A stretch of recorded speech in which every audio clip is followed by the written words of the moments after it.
afternoon. Hey, so today is the day before Thanksgiving, Wednesday, November 21st, I think. Just know the day, not necessarily the date. And I thought tomorrow I would certainly do a things I'm thankful for, just, giving gratitude for a couple different things. And I thought today, hey, why not start a day early? So this is my last night at the pet sitting gig that I'm at. Tomorrow will be my last day. I'll be here most of the day.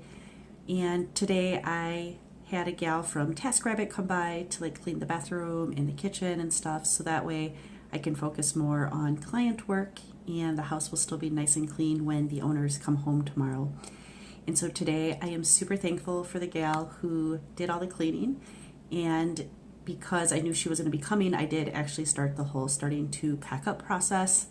And since I've been here for nearly 3 weeks, I had kind of spread my stuff out a little bit as far as kitchen gear and all of that stuff.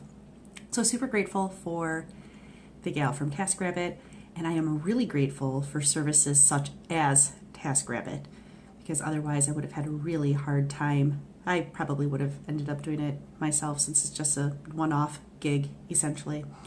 So just wanted to give gratitude for outside help.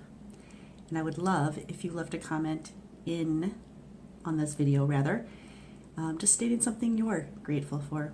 All right, so I will be back tomorrow with another gratitude. Bye-bye.